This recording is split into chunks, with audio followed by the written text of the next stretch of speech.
Semi the real classes में आपका स्वागत है और आपके सामने प्रस्तुत है इलेक्ट्रिकल कैपेसिटेंस का एमसीक्यू ब्लास्ट। आज हम डिस्कस करेंगे बेसिक लेवल के मल्टीपल चॉइस क्वेश्चंस। अगर आप तैयारी कर रहे हैं एनडीए की, एयरफोर्स की, जेडब्ल्यू की, नीट की या नेवी एसएसआर की, तो ये वीडियो आपके लिए बेहद उपयोगी है। तो चलिए समझते हैं।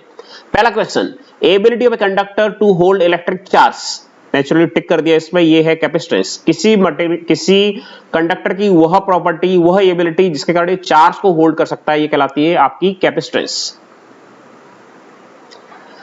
Charge required to increase the potential of conductor by unit amount. तो ये कैपेसिटेंस का फॉर्मूला है, C equal to q upon V। तो अगर V की वैल्यू 1 है, तो क्या हो जाएगा ये capacitance. Charge required to increase the potential of the conductor by unit amount, so that will be capacitance. The answer is C. Again answer is C. C is correct. Next, capacitance of a conductor depends upon. Capacitance किस चीज पे depend करता है? Size and shape of the conductor, nature, permittivity of the surrounding medium, presence of the other conductor in its neighborhood, all of these सब पे निर्भर करता है।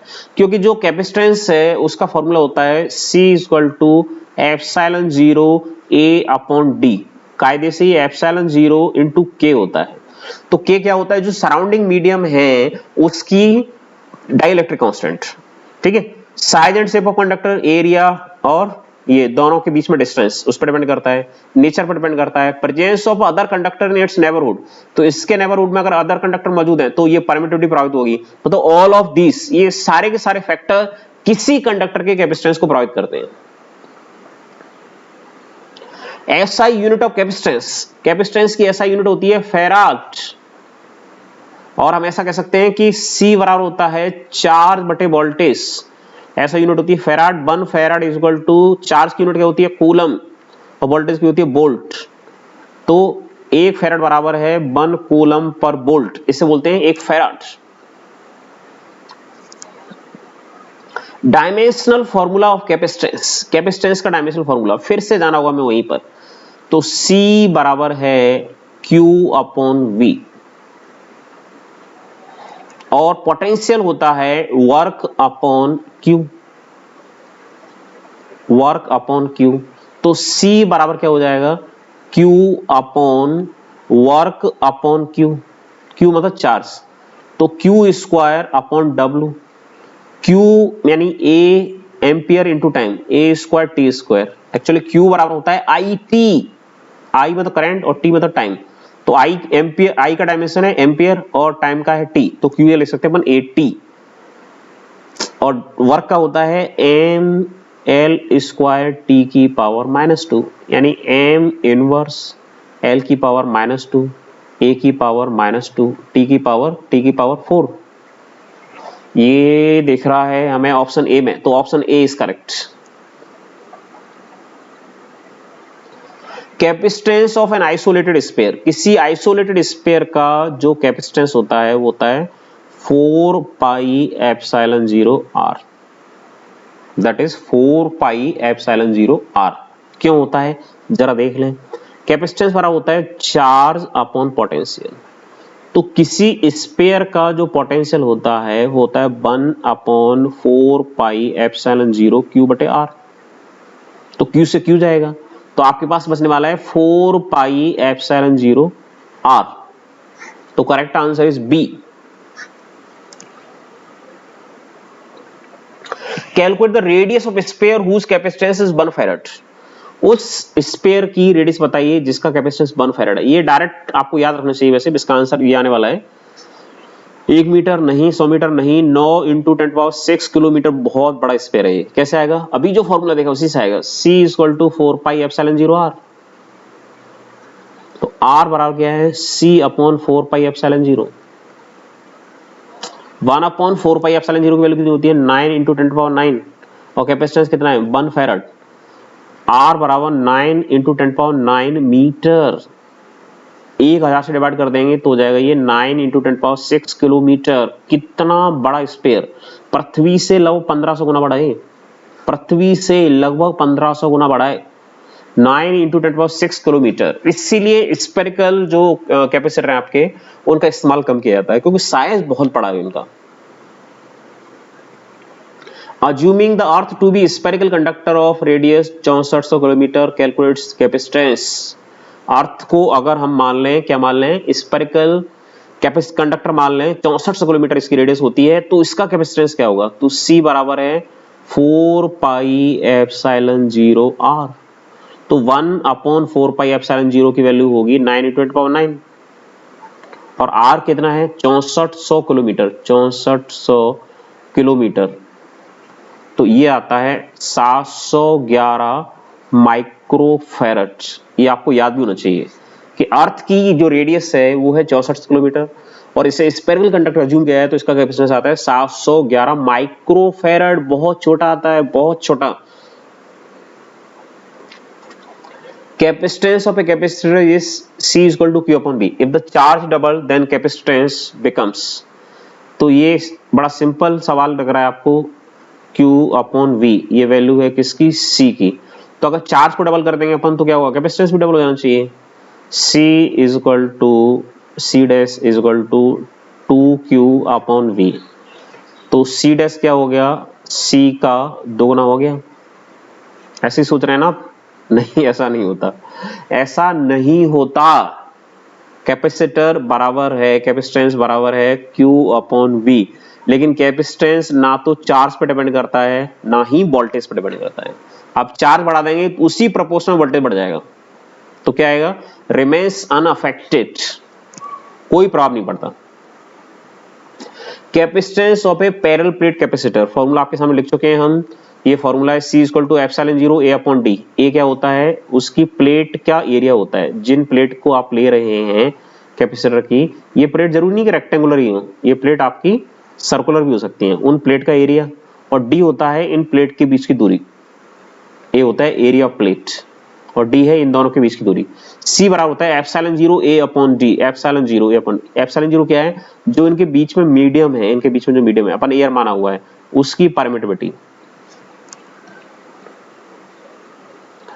Factors affecting capacitance of A parallel plate capacitor. Area of the plate बिल्कुल प्रभावित करेगा, formula है ε0 A/d, बिल्कुल प्रभावित करेगा। डिस्टेंस बिटवीन द प्लेट बिल्कुल प्रभावित करेगा। Permittivity of the medium between the plate बिल्कुल प्रभावित करेगा।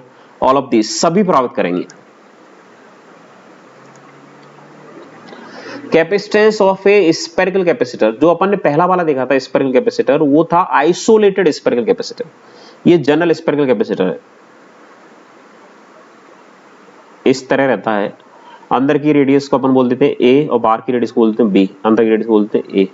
तो इसकी वैल्यू आती है 4 pi epsilon 0 AB/B - A। B क्या है? B है external radius, external radius. A क्या है? Internal radius. तो ये डायरेक्ट फॉर्मूला बेस्ड क्वेश्चन है, आपको फॉर्मूले याद होने चाहिए। अगला capacitance of A cylindrical capacitor, इसका ऑप्शन ए है 2 पाई एप्सिलॉन 0 L/ln, L मतलब log बेस E पर, B/A। B क्या है? एक्सटर्नल रेडियस, A क्या है? Internal radius. यहाँ पे आपका स्पेयर, पिछले केस में था स्पेयर और यहाँ है सिलेंडर। तो सिलेंडर में अंदर की रेडियस को कहा गया है A और बाहर की रेडियस को कहा गया है B। तो 2 पाई एप्सिलॉन 0 L है इस कैपेसिटर की लंबाई, इस कंडक्टर की लंबाई। ये फॉर्मूले बेस्ड क्वेश्चंस हैं। In series combination of capacitor equivalent capacitance the smaller than the smallest individual capacitance. बिल्कुल, जब सीरीज कॉम्बिनेशन आता है तो जो इक्विवेलेंट कैपेसिटेंस है वो होता है 1/C1 plus 1/C2 dash dash dash 1/Cn। तो जो सबसे छोटा इंडिविजुअल कैपेसिटेंस होता है उससे भी छोटा आता है ये। तो पहला तो सही है। The charge on each capacitor is same. बिल्कुल, सीरीज में तो सेम होता है चार्ज। ये कैपेसिटर एक लगा हुआ है, ये दूसरा लगा हुआ है, ये तीसरा लगा हुआ है, सब पे चार्ज सेम आता है। Potential difference across any capacitance is inversely proportional to its capacitance. बिल्कुल होगा। Q = CV, तो Q तो कांस्टेंट है, तो C इनवर्सली प्रोपोर्शनल हो जाएगा किसके? V के। तो ऑल ऑफ दिस यहाँ पे सभी सही हैं।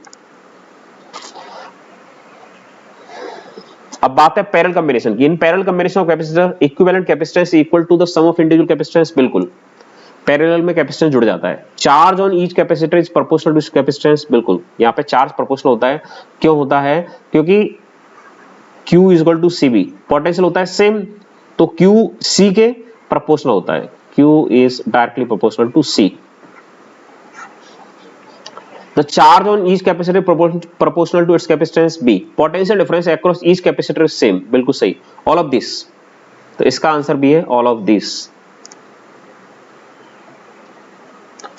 Expression for energy stored, energy है, यहाँ पे E नहीं आया है, एनर्जी stored in capacitor, तो इसका एक्सप्रेशन होता है हाफ CV स्क्वायर। इसे हम लिख सकते हैं हाफ CV इंटू V। तो CV क्या होता है? चार्ज, तो हाफ QV। या हम इसको लिख सकते हैं क्या, C square V square upon C, और CV क्या होता है? Q, तो half Q square upon C। तो ये A ऑप्शन भी आ रहा है, B ऑप्शन भी आ रहा है, और C ऑप्शन भी आ रहा है। तो ऑल ऑफ दिस सभी सही है इसके, all of this. D answer correct माना जाएगा। फिर energy stored in capacitor in terms of electric field, वो एनर्जी किसके टर्म में थी? Capacitance, charge. लेकिन अगर इलेक्ट्रिक फील्ड के टर्म्स में बात करें तो क्या आएगी? तो देख लेते हैं जरा। एनर्जी है हमारी half CV square, U is equal to half C है एप्सिलॉन 0 A बाई D। और वोल्टेज क्या होता है? वोल्टेज इलेक्ट्रिक फील्ड के टर्म्स में होता है E इंटू डी। वोल्टेज क्या होता है? E इंटू डी, लेकिन इसका स्क्वायर है। तो half epsilon 0 E square, A बचेगा और D स्क्वायर से D बचेगा, तो ये एक्सप्रेशन आ जाएगा। पहला सही है, पहला सही है। When two charged conductors having different capacities and different potentials are joined together, then loss of energy. ये एक कंडक्टर है, इसका कैपेसिटेंस है C1, पोटेंशियल है V1। ये दूसरा है, इसका कैपेसिटेंस है C2, पोटेंशियल है V2। अगर इनको एक कंडक्टिंग वायर से जोड़ दें तो हायर पोटेंशियल से लोअर पोटेंशियल की ओर चार्ज बना शुरू हो जाएगा।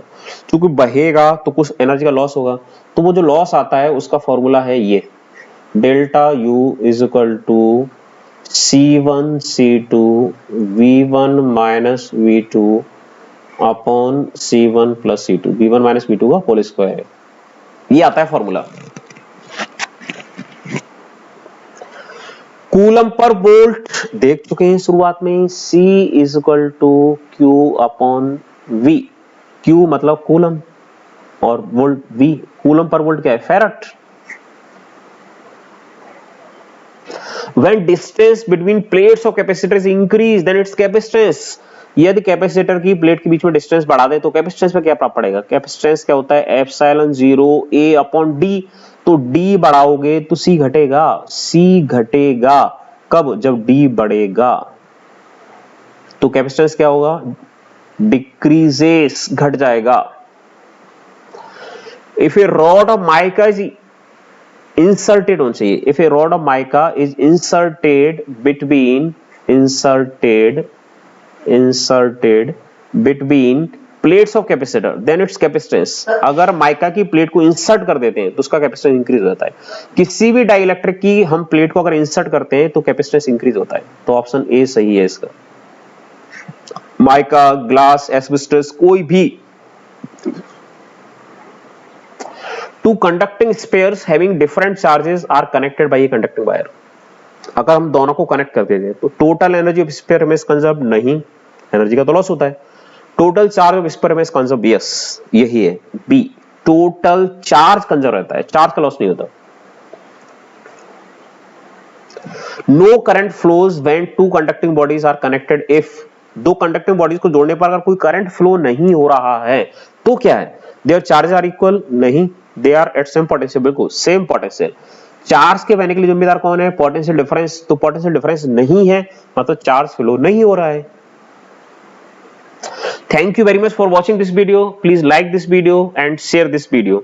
Don't forget to subscribe my channel. Also check out these school videos and press bell icon for notifications. Jai Hind, Jai Bharat.